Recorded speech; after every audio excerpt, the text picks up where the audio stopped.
Aku belum pernah melihat anak kecil sekaya ini. Seekor cumi-cumi seharga ratusan dolar digantung langsung di kailnya sebagai umpan. Dia melemparkan ke laut tanpa mengedipkan mata. Ikan laut jenis apa yang ingin dia tangkap dengan menggunakan umpan yang begitu mahal?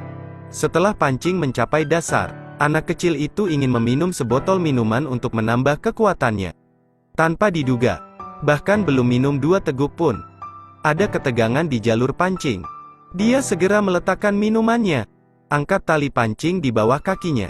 Kemudian tarik ikan sticklebag tersebut dengan kuat. Meskipun usianya masih muda, kakinya agak tidak kuat, tapi dia memiliki pengalaman memancing di laut selama 5 tahun.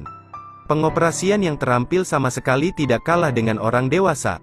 Setelah pull-up-nya tergelincir selama 2 menit, sesosok makhluk secara bertahap diseret ke atas dari air olehnya. Angkat dan lihatlah. Ini sebenarnya adalah whole spot yang beratnya 3-4 pon. Harga holy spot bisa mencapai 300 per pon. Memang benar. Seberani apapun seseorang, ia akan seproduktif mungkin. Dia menangkap ikan yang bagus pada perjalanan memancing pertamanya. Anak kecil itu penuh percaya diri. Dia memilih satu lagi di kabin. Karena kailnya tergantung maka dibuang. Penangkapan ikan kedua apa yang bisa dia tangkap dengan memancing ini? Anak kecil itu memegang tali pancing dan merasakan tali pancingnya dengan kuat. Selama masih ada gerakan, dia tiba-tiba mengambil tali pancing dan menusuk ikan itu. Kemudian dengan cepat mengambil tali pancingnya. 2 menit kemudian, seorang makhluk bertubuh besar dan tampak mewah diseret ke atas dari air. Ini adalah makhluk batu yang beratnya 2-3 kg. 2 hasil tangkapan bagus diperoleh dari 2 kali penangkapan ikan berturut-turut. Dia tidak hanya mendapatkan kembali uang umpan pancingnya, biaya hidup saat ini juga telah diselesaikan. Melihat situasi ikan yang semakin membaik, anak kecil itu menggantungkan umpannya lagi dan membuangnya. Ketiga, begitu umpan mencapai dasar langsung ada perlawanan. Namun kali ini tali pancingnya sangat sulit untuk ditarik. Ini pasti menjadi masalah besar.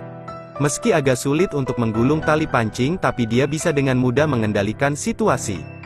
Pancing dengan cepat diambil dan makhluk besar berwarna merah juga diseret ke atas dari air. Dia adalah spot bintang timur lainnya. Dan titik bintang timur ini lebih besar dari 2 titik sebelumnya, setidaknya 5 pon lebih. Masuk ke gudang mengikuti ikan lain. Jumlah hasil bagus di kabin mencapai 3. Dan karena hanya tersisa yang terakhir, dia terkejut ketika yang terakhir terpancing. Seringkali dia bahkan tidak perlu menunggu 5 menit untuk mendapatkan tangkapan terakhir. Ada ikan yang menggigit umpan. Dan gaya tarik yang besar pada tali pancing membuatnya tidak mungkin untuk menariknya. Dia hampir menyeret dirinya ke bawah. Untungnya, dia memiliki pengalaman yang luas dalam memancing di laut. Situasi segera stabil dan mengambil kembali tali pancingnya sedikit demi sedikit. Makhluk besar dan mewah lainnya diseret ke atas dari air. Anak kecil itu juga ingin mengangkatnya ke atas perahu.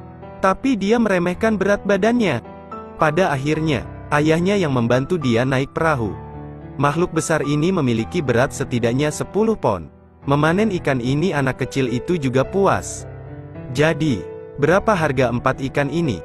Sesampainya di rumah dia menjual ikannya. Total ada 5 item yang ditukarkan. Totalnya setara dengan sekitar 2 juta.